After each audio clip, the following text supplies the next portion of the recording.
I watched my mom burn my $2.5 million lottery check without stopping her. Crazy, right? But what if I told you? I planned every second of it. Stay with me because this story isn't just about money, it's about betrayal, boundaries, and the moment I took back control. Fiona had always been the kind of woman who made do with what she had. At 34, she lived in a modest one-bedroom apartment on the edge of town tucked between a laundromat and a flower shop that had seen better days. Her job as an administrative assistant at a dental clinic paid just enough to cover rent, groceries, and the occasional movie night when the budget allowed. Fiona wasn't unhappy, exactly. She was used to quiet evenings and counting pennies. But deep down, like a whisper that never quite died, she held on to the idea that one day anything might happen to finally make her feel seen. That Thursday started like any other. Fiona left work at 5:03 p.m., waved goodbye to the receptionist who never remembered her name, and stopped at the gas station 2 blocks from home.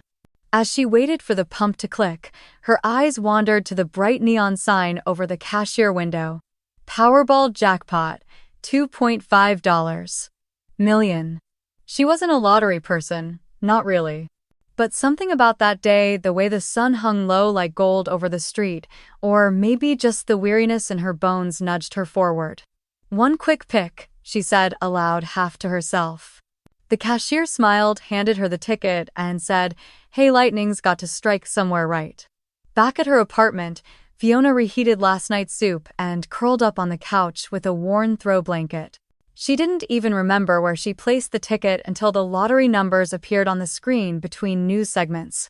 She pulled the slip from her purse more out of habit than hope. The first number matched. Then the second. A third. Her spoon clattered to the floor. By the time all 6 numbers aligned, Fiona was on her feet staring at the screen like it had grown arms and was applauding her. She didn't scream, didn't cry. She just stood there, breath caught somewhere between disbelief and wonder. She reread the numbers, checked the ticket against the website, triple-checked it with a screenshot. "No way," she whispered over and over again, like the phrase could stop the earth from spinning too fast. The rest of the night passed in a fog. She put the ticket in a plastic sandwich bag, then tucked it inside a hardcover copy of Pride and Prejudice on her bookshelf, the safest place she could think of. She texted Rachel, her best friend since college, "Can you come over? Emergency." But a good one. When Rachel arrived, Fiona simply held up the ticket. "I think I just won the lottery," she said. Rachel's eyes widened, mouth dropped. "Are you serious?" she asked, grabbing Fiona's phone and pulling up the official numbers. When they matched, she let out a long, slow whistle. "Girl, you just became a millionaire." Even as Rachel celebrated with wild whoops and half-sobbing laughter, Fiona remained oddly still. A calm had settled over her, shocking in its clarity. The world hadn't changed yet. The rent was still due. Her chipped mug still sat in the sink, but something invisible had cracked open possibility. As they stayed up late talking through the logistics, how to claim the prize, whether to go lump sum or annuity, how to find a financial advisor, Fiona couldn't help but think of her family. Her parents. Her younger sister Brooke. The golden child. Brooke, who got ballet classes and birthday trips while Fiona learned to bake her own cakes. Brooke, who got rescued from bad boyfriends and failed business ideas while Fiona worked 2 jobs through community college. She thought about the look on her mother's face when Fiona once mentioned applying for a promotion. "Do you really think you're management material, sweetheart?" she had said, laughing like Fiona had told a joke. That laugh had echoed in Fiona's ears for years, and now with this absurd slip of paper, no longer than a grocery receipt, she had something no one could ignore. Something they couldn't minimize.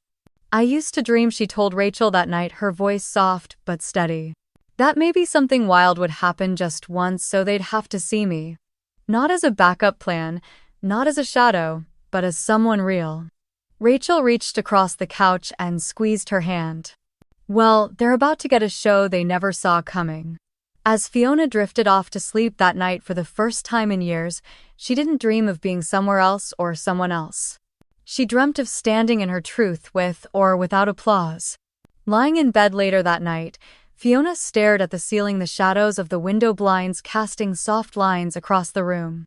She remembered being 12, sitting at the dinner table with a crayon-drawn Mother's Day card in her hand, waiting to give it to her mom. Brooke had just handed over a glittery art project their teacher helped assemble, and her mother had swooned with delight, kissing Brooke's forehead and declaring it a masterpiece. Fiona's card sat unopened next to her plate until her father said, "Oh, is that from you too?" No one ever said it was bad. They just forgot it existed.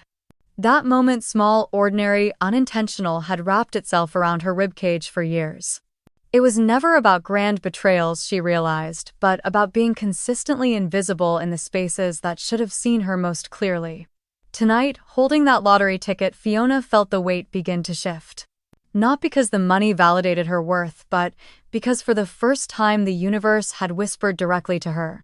"You matter." Not because she gave. Not because she smiled quietly, but simply because she was. Fiona had imagined this moment 100 times: the unveiling of her news at the family dinner table, their eyes widening, her mother, perhaps dropping a fork in disbelief. Her father standing to clap her on the back in rare approval. In those daydreams, her sister Brooke would be gracious for once, maybe even a little humbled, but reality has always had its own script. Sunday dinners were a tradition in the Wallace household, though for Fiona they had long become rituals of invisibility. The table, though wide, always seemed to shrink when it came to making room for her voice. Still, she arrived early that evening out of both habit and a flicker of hope that maybe for once it would be different. She helped her mother in the kitchen, slicing carrots and arranging place settings, the lottery ticket folded in her wallet like a secret burning through the leather. Her heart thudded in her chest, a strange mix of nerves and defiance. "You're humming," her mother remarked absently while seasoning the roast. "That's unusual." Fiona smiled, brushing off the comment. "Had a good week." They made small talk until the others arrived, her father punctual as ever, and Brooke fashionably late in a silk blouse that likely cost more than Fiona's monthly rent. Once they settled at the table and the usual pleasantries dissolved into the clatter of silverware, Fiona took a breath and spoke. "I have some news," she said, trying to keep her voice even. "I won the lottery. $2.5 million. For a moment, there was nothing but the sound of chewing. Then her mother gasped and clutched Fiona's hand. "Oh my God, sweetheart, that's incredible." Her father let out a sharp whistle. "Well, would you look at that?" Even Brooke seemed momentarily stunned. "Seriously, you wow." Fiona allowed herself one breath of that rare air: recognition, surprise, even joy. But it evaporated faster than she expected. Her father leaned forward. "You know," he said, tapping his fork against his plate, "this could be perfect timing." Fiona's stomach sank. For what she asked, though, she already knew. Brooke shifted uncomfortably. "Dad."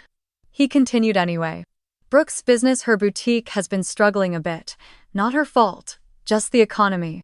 But with a little help, she could really turn it around." Her mother nodded enthusiastically. "She's got such a great vision, Fiona. She just needs a bit of capital to get her footing again." Fiona blinked. "I just told you I won the lottery and you're already asking for a bailout." Brooke raised her hands in mock innocence. "It's not like I'm asking for half, maybe just enough to clear my debt and boost marketing. $80. Oh, zero would do it." $80,000, Fiona repeated. "That's not a small favor." Her father frowned. "It's family." "Is it?" Fiona said, setting her fork down. "Because I've been in debt for 10 years and no one passed the hat around for me." Her mother's face tightened. "That's not fair. We've always tried to support you both equally." Fiona laughed, quiet, bitter. "No, you supported Brooke. I managed myself. And now that something finally good happens to me, I'm supposed to hand it over because she failed again." Brooke looked wounded. "You don't have to be nasty about it." "I'm not being nasty," Fiona said. "I'm being honest. Every time she stumbles, someone cushions the fall. You never asked what I'd do with the money. You just assumed I'd give it away." Her father sighed, disappointed. "You've always been so independent, Fiona. I thought you'd understand that family means lifting each other up." "No," Fiona replied, her voice sharpening. "You thought I'd keep lifting while she kept climbing." The room fell quiet. Her mother blinked rapidly. Brooke's face hardened. Fiona stood her chair, scraping softly against the floor. This isn't about money. It's about always being the second thought. The after plan. The responsible one who doesn't need praise or support because she'll figure it out. Well, I did. And now that I have you want a piece. She looked each of them in the eye. For once, I want to be the one who doesn't have to explain herself. Who doesn't have to justify needing or wanting something just for me. She walked to the door, her voice low, but steady. I'm not a checkbook. I'm not a fixer. I'm your daughter. And tonight I finally know my place at this table outside it. She left without another word, her footsteps calm, her heart breaking, but also rebuilding itself in the silence that followed. Fiona thought maybe the tension would die down after that Sunday dinner. Maybe the message would sink in that her money was hers and she wasn't an extension of someone else's emergency plan. But by the following morning, her phone was already ringing at 7:30 a.m. A call from her mother that began without so much as a hello. I've been thinking, her mother said, her tone clipped like someone correcting a child. You must have been overwhelmed last night. That's understandable. But I hope now that you've had time to reflect, you realize how important it is to support your sister. You're in a unique position to change her life. Fiona stayed silent for a beat, then said simply, I'm not giving Brooke anything, and ended the call before she could hear the inevitable gasp of disapproval. Later that day, a text came in from her father. We're organizing a family meeting to discuss the plan. Sunday, 6 p.m. Don't be late. Fiona laughed out loud. Not a chuckle, but a disbelieving dry laugh that left her feeling hollow. A family meeting. As if this was a company and she was the CFO who had to report to a board of directors. She typed a quick reply. I won't be attending. My financial decisions are mine alone. No response. But at exactly 5:58 p.m. that Sunday, her phone rang again, a video call from her father. She let it ring. Then another from Brooke. Then a long text thread from her mother filled with veiled guilt and short phrases meant to pierce. We raised you better. Family helps family. You're not thinking clearly. Fiona didn't reply. She turned off her notifications and took a long silent walk instead. Each step felt like stepping further away from something rotten, something tangled in years of polite silence and emotional neglect. She realized the moment she said no, she became the villain. Not because she had changed, but because she had stopped playing the role they wrote for her. 2 days later, the guilt campaign escalated. Her aunt called her, clearly coached by her parents, and began the conversation with, Sweetheart, I know this is a confusing time for you. Confusing? No, Fiona thought. What's confusing is the fact that no one had asked her a single question since she'd won. Not how she was feeling or whether she needed help navigating the legal side of things. Not if she felt safe or overwhelmed or scared. Just, can we have some? She wanted to scream, why has no one asked if I'm tired? Because she was. Tired of being the good one. The strong one. The dependable daughter who could be ignored for years and then expected to fund someone else's rescue mission without hesitation. She wanted someone to ask, are you okay? Not, can you write a check? Instead, what she got was a scheduled intervention. Her mother texted again that weekend. We'll all be at the house Sunday at 4 p.m. You should come. We've created a draft proposal for how the money could be best allocated. It's very fair. Your sister spent a lot of time on it. Fiona's fingers hovered over the reply. Then she typed, this isn't a group project. My life is not up for allocation. And still they didn't stop. Brooke sent an emotional voice memo. Her tone was syrupy, sweet, but the words stung. I know you're feeling overwhelmed, but this isn't just about you, Fiona. We're a family, and honestly, if I had won, I wouldn't have hesitated for a second to help you. Fiona remembered Brooke's Bali trip with her $10,000 inheritance. Not a single offer to cover lunch, let alone share the windfall. The hypocrisy was stunning. Eventually, Fiona stopped taking calls altogether. She met with her financial advisor instead, someone who specialized in sudden wealth. Miss Torres, sharp and calm, laid out clear boundaries like a lifeline. People often feel entitled to what they didn't earn. Your only responsibility is to yourself. Set clear lines, and stick to them. Fiona began to breathe again. She started journaling, taking long walks, drinking coffee alone in her kitchen while the morning sun touched her cheeks, like something gentle for once. And she made a list not of people to give money to, but of things she had gone without therapy she couldn't afford. The weekend course in design she once dreamed of. A decent mattress. Time, silence, peace. When she thought about what the lottery had given her, it wasn't just numbers in a bank account. It was the ability to stop apologizing for existing.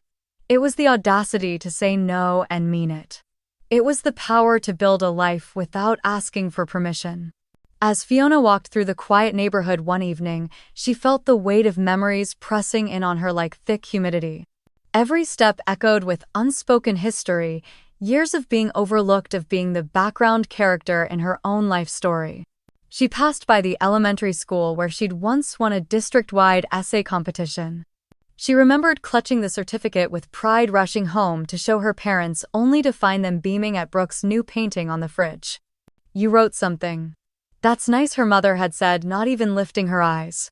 Fiona had smiled tightly and tucked the certificate into her desk drawer.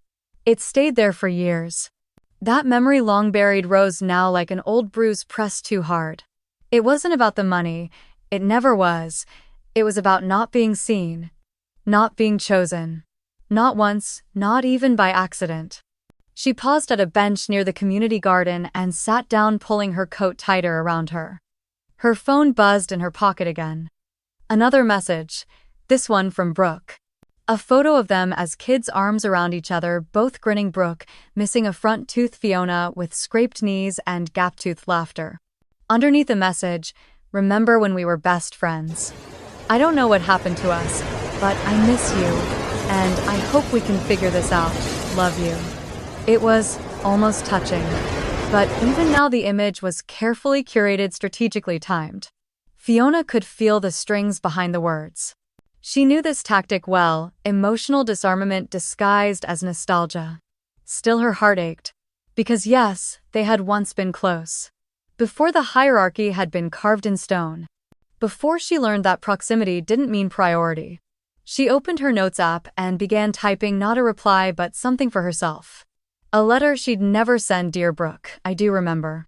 I remember believing you were my best friend. I remember believing that maybe one day I would matter to Mom and Dad the way you did. That if I worked hard enough, stayed quiet enough, helped often enough, I would earn it. But that day never came.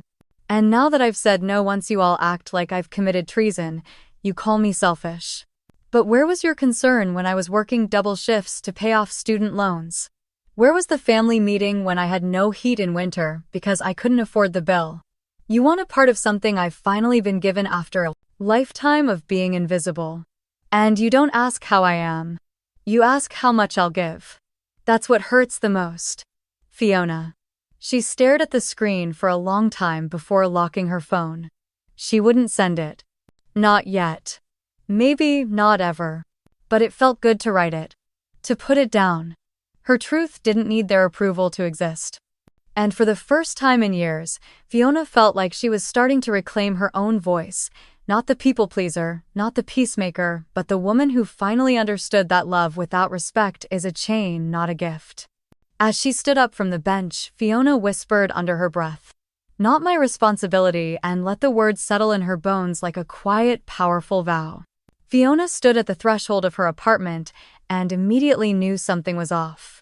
The door was locked as it always was, but the air felt wrong. Like silence had been disturbed and stitched back together too quickly. She stepped inside, cautiously, her senses alert, and then she heard them, low voices coming from the living room. Her stomach turned. She dropped her bag by the door and moved quietly toward the sound. And there they were. Her mother and father. Standing over her coffee table, a small metal bin between them. Flames flickered inside it. "What the hell?" She started, rushing forward. Her mother looked up startled and took a step back. Her father didn't flinch. "It had to be done," he said, as if it was the most natural thing in the world to break into your daughter's apartment and set fire to her property. The smell of burnt paper was thick in the room. Fiona stared at the charred remains in the bin. It was the oversized lottery check, the ceremonial photo prop from the announcement day. The one she'd tucked into a drawer like a keepsake. "You burned the check?" she asked, blinking, almost amused. It's for your own good, her mother cut in, eyes wide with misplaced righteousness. You are being unreasonable. This forces a reset. Fiona let out a small breath, almost a laugh. Not because it was funny, but because it was insane.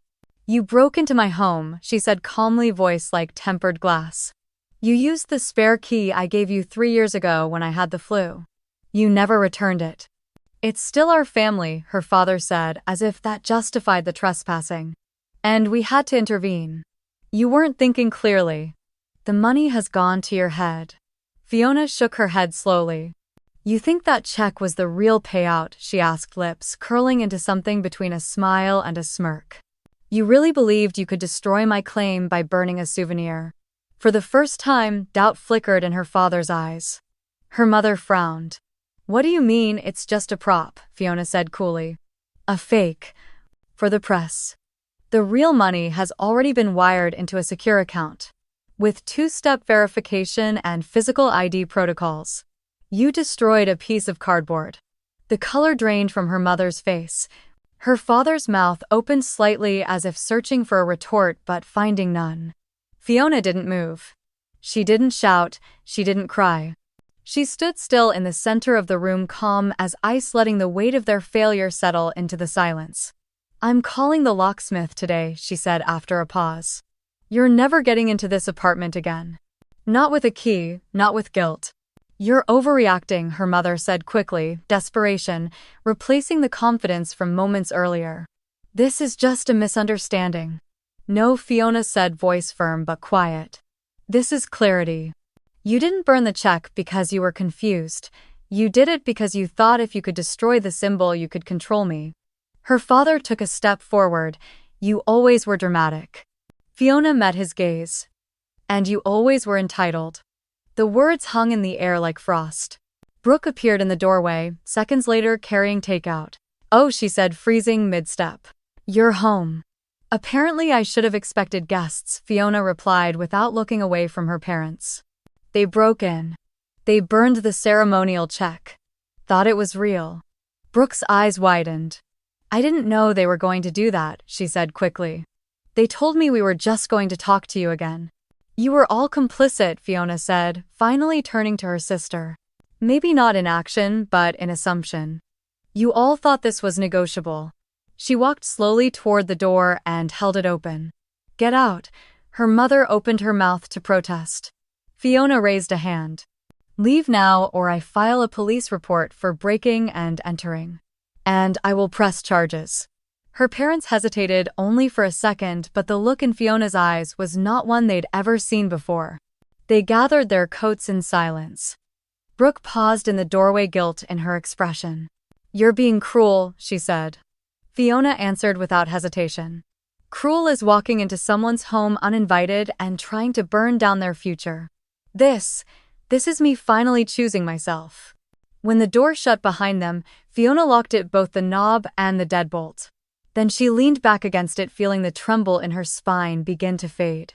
Her hands were steady, her breath slow.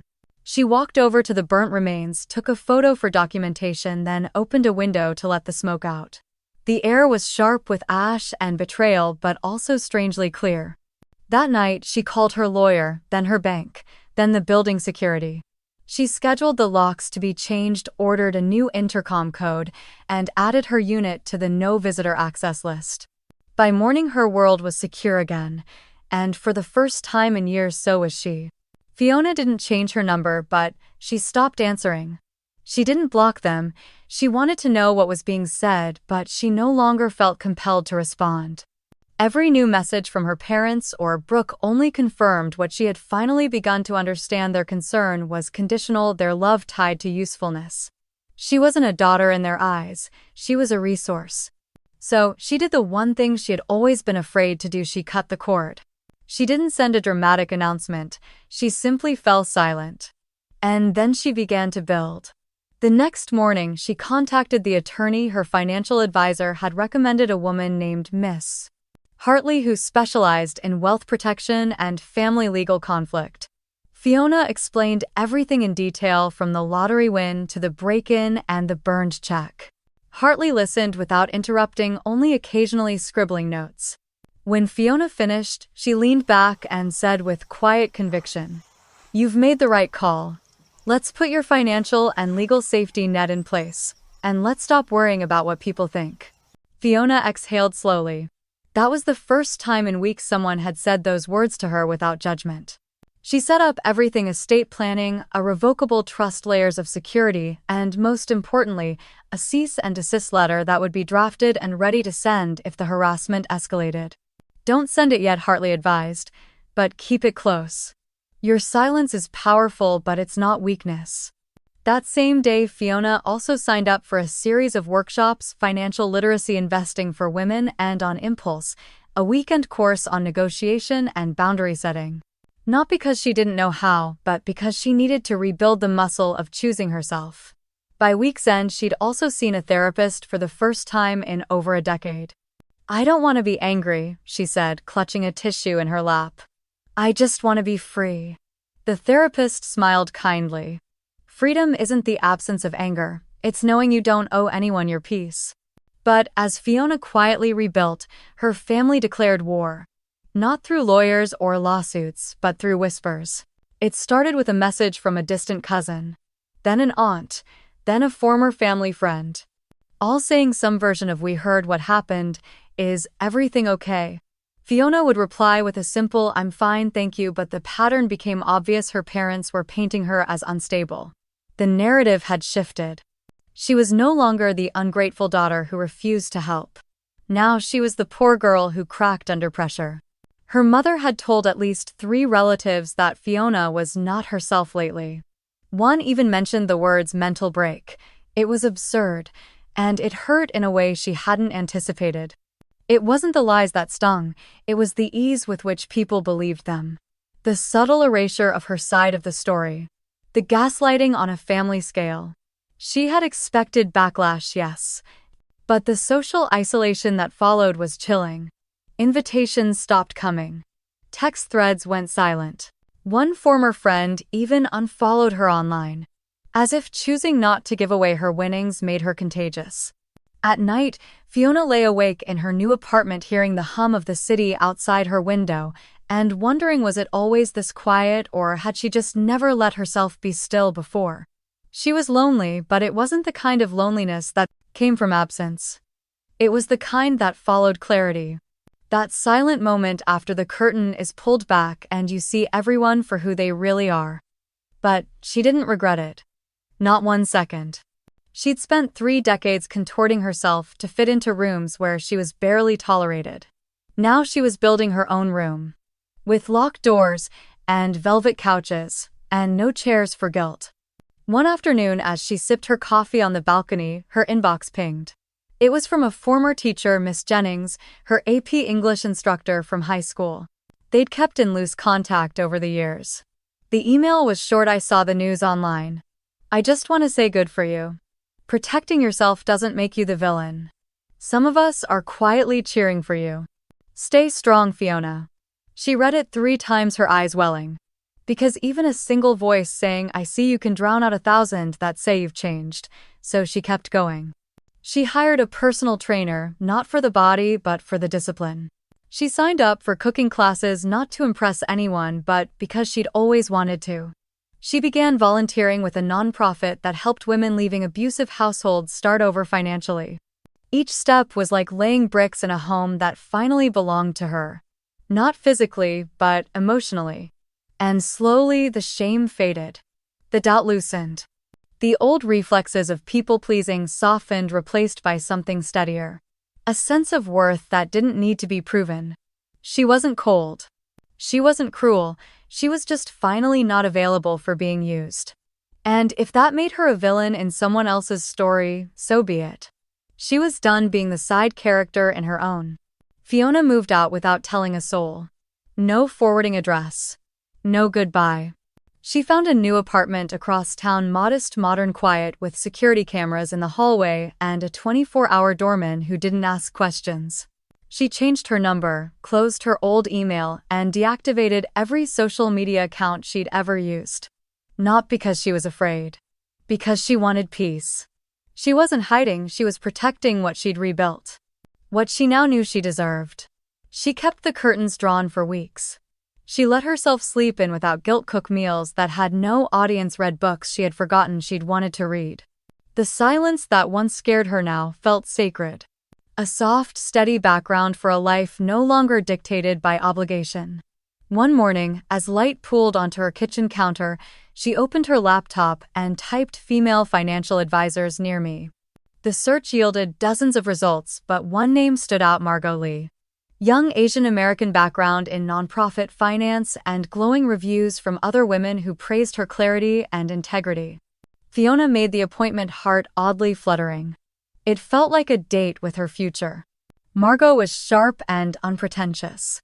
She didn't talk down to Fiona, didn't assume she wanted luxury or status. "What do you want this money to do for you?" she asked in their first meeting, pen poised but eyes steady. Fiona paused. "I want it to keep me safe," she said finally, "and I want it to matter." Margot smiled. "Then we'll start with those two goals." Together they built a plan. Fiona paid off the rest of her student loans and set aside enough in an emergency fund to breathe without panic for the next 5 years. They created diversified investment portfolios, quiet, conservative, low risk. "We'll grow it like a tree, not fireworks," Margot explained. And Fiona nodded. That was exactly the kind of life she wanted now. At the same time, she started therapy with Dr. Serena Brooks, a warm, soft-voiced Black woman who spoke with the authority of someone who had seen generational pain and helped women climb out of it. "Your family taught you your worth was tied to what you gave," Dr. Brooks said during their second session. "But love isn't a transaction. It's a resting place. You've been trying to earn your right to exist. Now you're unlearning that." Fiona cried more than she expected. But with each tear, something loosened. A lifetime of tightness she hadn't known she'd been holding. By the third month in her new life, Fiona did something unexpected. She bought a whiteboard. She mounted it in her kitchen and wrote in big capital letters, "Freedom is my first investment." Underneath, she began listing ideas. Not for businesses, for impact. What could she do with this windfall that didn't just serve her but planted something for others?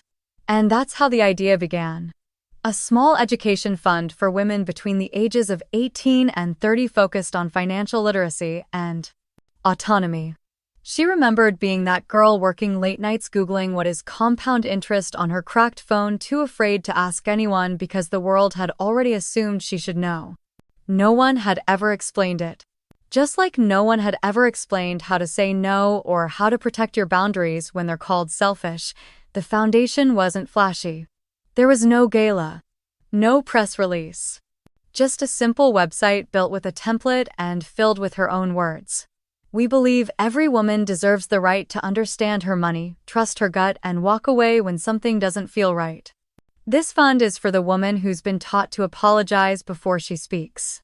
We're here to say you don't owe them everything. You owe yourself a life." She funded the first year entirely by herself and began partnering with community colleges, libraries, and women's shelters.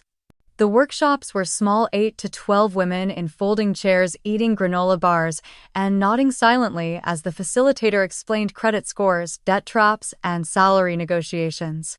Fiona attended the first one in the back row. She didn't speak, she just watched. One girl, barely 19, raised her hand and asked, "So, it's not normal for my boyfriend to take my paycheck?" Fiona swallowed the lump in her throat. That was why she was doing this. She wasn't rich to buy a Tesla.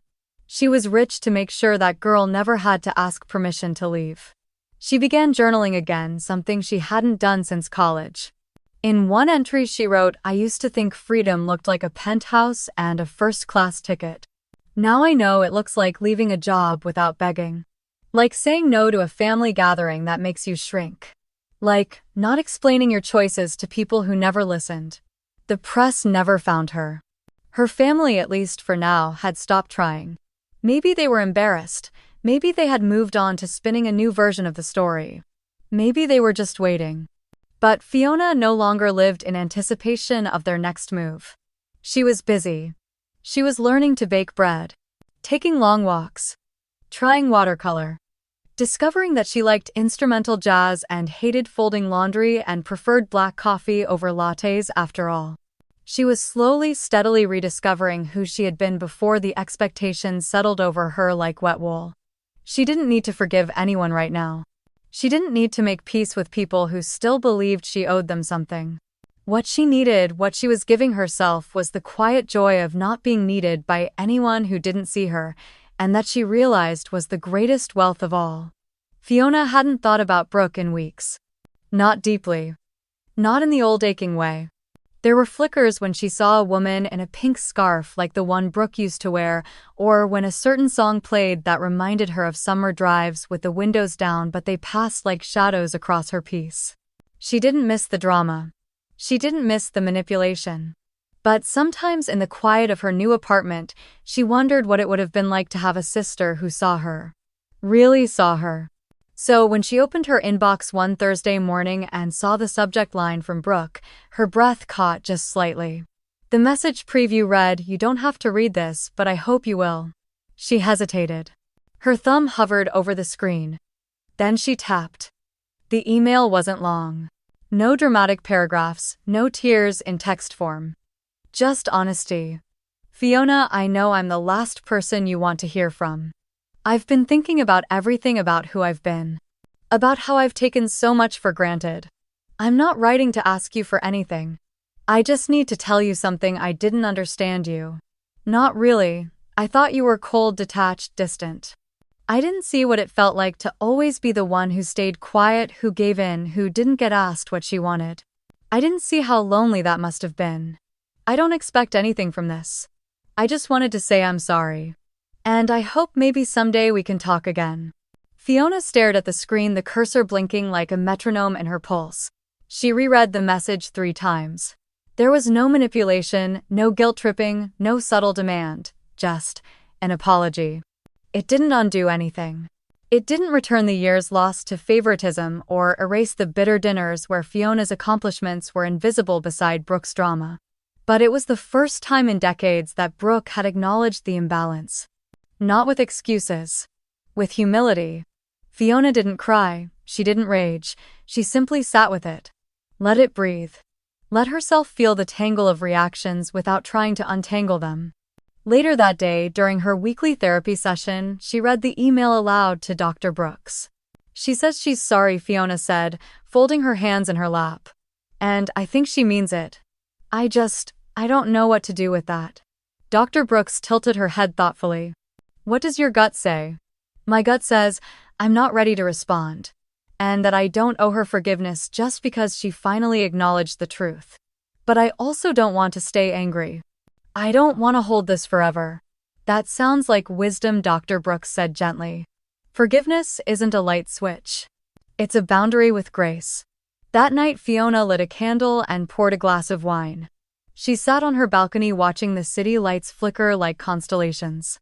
The email echoed in her mind, not as a demand but as a door.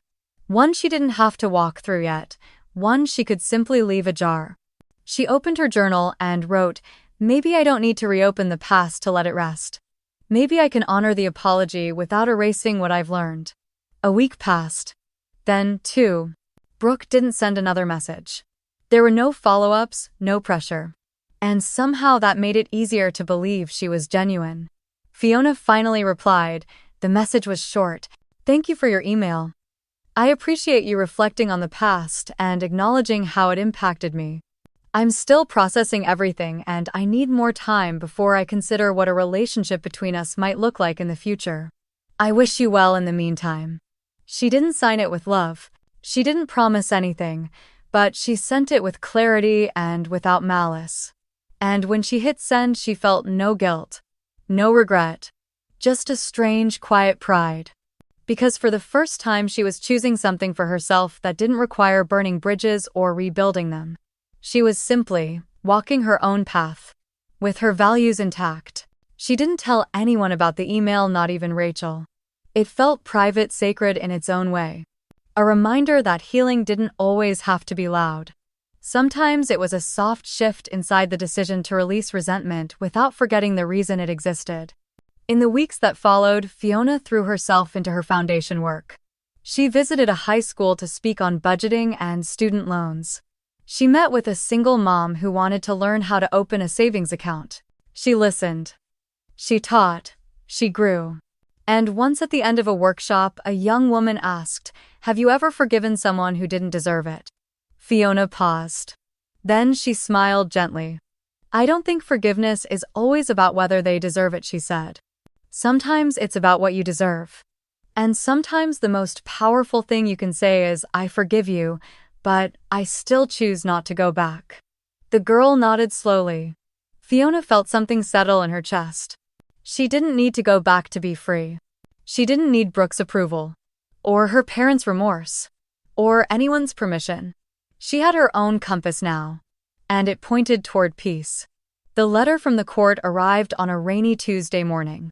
Fiona almost didn't open it right away. She had learned to let anxiety pass through her like a wave rather than bracing against it. But curiosity won out. She sliced the envelope open with a letter opener shaped like a feather and read the first line slowly. "The court finds insufficient grounds to proceed with the civil claim. Case dismissed."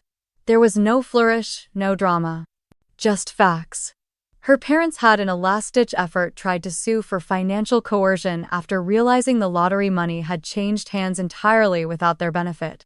They cited emotional distress, family betrayal, and even suggested that Fiona had promised them a portion, though no such promise had ever existed. But the court saw through it. There was no case, just entitlement. And with that it was over. Fiona folded the letter and slid it into a folder labeled closure. She made no calls. No social media posts, no triumphant texts. She didn't even tell Rachel until the weekend. It felt sacred, almost private, this clean ending. Not because it was satisfying in the cinematic sense, but because it gave her what she had truly needed all along, proof, not to them but to herself, that she had done nothing wrong. News traveled fast anyway. Within days, extended family members who had once sent veiled messages about keeping peace began to go silent. Her Aunt Helen, still her quiet supporter, texted to say, "Your parents are overwhelmed." Apparently they took out another loan to cover Brooke's latest shortfall. "She's defaulted on payments. It's not looking good." Fiona read it, then put her phone down. She didn't reply right away. She went for a walk instead. The city was beginning to bloom into early spring. Small tulips pushed through sidewalk planters. Children in rain boots stomped puddles on the edge of the park. Fiona moved slowly, deliberately, feeling the breeze on her skin. Not numb. Not triumphant. Just whole. At a bench under an old tree she sat and let herself think. There was no joy in their downfall. She felt no vindication watching the story of their deaths unfold from afar. If anything, there was grief, not for what they were going through now, but for what they had chosen to become. Her parents, who had once seemed like solid structures in her childhood, had revealed themselves to be houses built on sand. Their love had conditions. Their loyalty had strings. And their dignity had been gambled on control. But Fiona didn't want revenge. Not anymore. That part of her had burned out the day her mother dropped a match into a trash can full of false hope. What she wanted now was what she had fought for quietly, steadily, since the day she won the lottery: peace. Not silence born of defeat, but quiet earned through boundaries. She could have gone to the press. She could have aired every detail: the broken locks, the trespassing, the burned check, the manipulative texts. But she hadn't. And now she understood why, because telling the world wouldn't have changed her truth. And she no longer needed the world's validation. That evening she journaled one line that would stay with her for years. "I didn't win over them. I won over the version of me that would have begged to be loved anyway." Her days settled into calm. She had enrolled in a woodworking class, something she'd dreamed of since college but never had time or money to pursue. Her evenings were filled with quiet music and the smell of sawdust. Her mornings with emails from young women thanking her foundation for making financial literacy less scary, more human. One Friday, while sipping coffee on her balcony, she received a text from Brooke. "I heard the case got dismissed. I'm glad. You didn't deserve that." Fiona didn't reply. Not because she was angry, but because she didn't need to respond to every moment anymore. Some acknowledgments could float freely without needing a return. In therapy the following week, she reflected on that. I used to think silence was weakness, that not defending myself meant surrendering. But now, silence feels like choice. Like freedom. Dr. Brooks smiled. That's because it is. And so Fiona continued, not with fireworks or grand declarations but with steady steps. She read. She wrote. She laughed more. She gave without being drained. She kept a list titled, What I Keep and What I Leave. Taped inside her closet under keep was peace, boundaries, purpose. Under leave was guilt, silence, and the need to prove her worth. She had not forgiven her parents in the traditional sense. She had not opened her heart to them again, but she had released the weight of needing them to understand. And in that release, she found something far more powerful than approval: clarity. She no longer needed to explain why she said no. She didn't crave their apology to feel whole. She didn't watch them fall to feel tall. Because Fiona had finally arrived at a place where her freedom wasn't a reaction, it was a direction. And that, she realized, was the only win that truly mattered. The dining table gleamed under the warm glow of the overhead lights, mahogany polished to a soft shine set with simple but elegant ceramic plates Fiona had picked out herself on a whim. There were fresh tulips in a narrow glass vase at the center, the same color as the blouse she wore that night, soft, blue, calm, and sure. In the kitchen, the scent of rosemary and roasted vegetables mingled with the faint citrus of the lemon tart cooling on the counter. It was the first dinner party Fiona had ever hosted in her own home, and she had chosen every guest deliberately. Rachel arrived first, carrying wine and laughing as she kicked off her shoes at the door. "You're really doing this," she said, pulling Fiona into a quick hug. "A real grown-up dinner party. Proud of you." Then came Sam, her friend from the financial literacy nonprofit, who had taught Fiona how to manage grants, and once cried when Fiona funded her little sister's scholarship. Next, there was Tanya from her woodworking class, whose hands were always covered in varnish, and whose stories of rebuilding her life post-divorce had inspired Fiona to keep showing up. Later, Aunt Helen appeared bearing a homemade pie and her signature dry humor.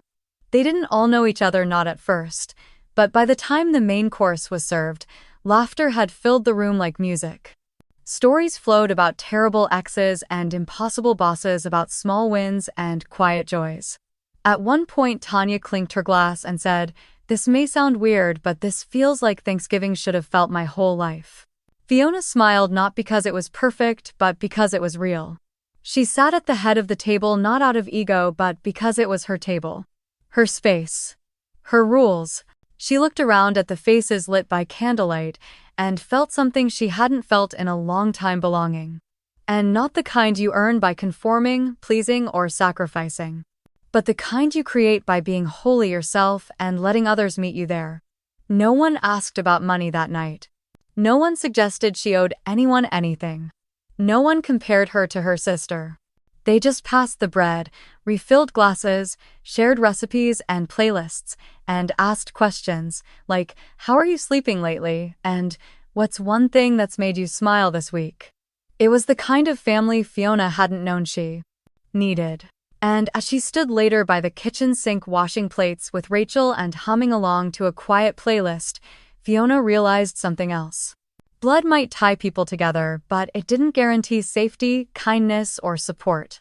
Found family, chosen family did, and while she hadn't replaced her parents or her sister, she had redefined what love looked like. It was respect. It was space. It was effort given freely, not demanded. It was Rachel showing up with a bottle of wine. It was Sam texting midweek just to check in. It was Aunt Helen never pushing, only listening. It was Tanya saying, "I got you," when Fiona's car wouldn't start. For the first time in her life, Fiona didn't feel like she was fighting to be seen. She felt seen. Fully. As she was. And that kind of visibility. It didn't come from being needed or used or praised for what she could give. It came from being valued simply for being Fiona. As her guests trickled out, hugging her at the doorway, she promised this would become a tradition. No more trying to be part of someone else's table. From now on, she'd build her own, and only welcome those who knew how to sit without judgment. 1 year later, Fiona stood barefoot on the warm wood floors of her sunlit home, a cup of tea in her hands, and a quiet kind of joy in her chest. The kind that doesn't announce itself, just settles softly like dust on the windowsill of a life. Well tended. Outside the trees were blushing gold, a sure sign autumn had arrived. Inside, her new life had taken root not as a prize she won but as a garden she learned to grow slowly, deliberately, with trembling hands and unapologetic courage. Her home was modest, a one-story house tucked near the edge of a sleepy town by the lake, not far from where she grew up but a world away in spirit.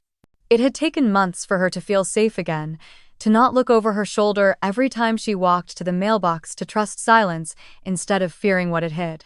On her desk beneath a stack of grant proposals for her foundation sat a letter, handwritten, sealed, waiting. It was addressed simply to me, age 25. She had written it a week ago, but waited until today, her 35th birthday, to read it aloud. Alone but not lonely, she unfolded the paper and began. Dear Fiona, I know you're tired. I know you're wondering if trying so hard will ever be worth it. I know you're questioning whether being good, being quiet, being responsible will ever mean being loved. Here's what I want you to know. You will be okay. Even when no one claps. Even when no one notices. Even when the people you love the most turn their backs. You will survive the disappointment, the silence at the dinner table, the ache of always coming second. And one day, on a completely ordinary Tuesday, you will buy a lottery ticket, not for hope but for habit. And that moment, small as it seems, will be the beginning of everything changing. But this letter isn't about money. It's about who you'll become when no one's opinion can buy your loyalty anymore. You'll learn to walk away without slamming the door. You'll learn that saying no doesn't make you cruel, it makes you whole. You'll grieve the family you never really had. Then you'll build one that sees you truly. People who ask how you're sleeping. Who show up without needing a reason. Who sit at your table because they choose you, not because they expect something from you. There will be moments you'll want to scream, to set the record straight, to prove you were right all along. But you won't. Not because you're weak, but because your peace will matter more than being understood. You won't fix everything. But you'll stop needing to. You won't be everyone's daughter, everyone's sister, everyone's savior. But you'll finally be your own person. And trust me, she's worth knowing. With love from the other side of the fire, Fiona. She folded the letter and placed it in a wooden box labeled "Keep Only What Matters." The box also held a photo of her and her best friend Rachel hiking the cliffs of Oregon, a feather from a bird that had landed on her windowsill the day she received her first grant approval, and the small crumpled receipt from the gas station where she had bought the winning ticket. Each item a chapter. Each memory a mile walked away from who she had to be toward who she had chosen to become. She walked out onto her porch, the tea now lukewarm but still comforting, and watched the early morning unfold. A jogger passed by with a golden retriever, and the dog barked once as if in greeting. Across the street, an elderly couple sat reading newspapers in their rockers. None of them knew what she had gone through. None of them needed to. The story was hers now, not for proving, not for performing. Just for holding. Fiona had come to understand that some stories don't end with dramatic conclusions. Some just settle. They exhale. And in their stillness they become sacred. She no longer felt the need to explain to people why she had disappeared for a while, why her family was no longer part of her day-to-day life, or why she didn't post much online. Peace, she had learned, was private. The foundation she started had grown steadily.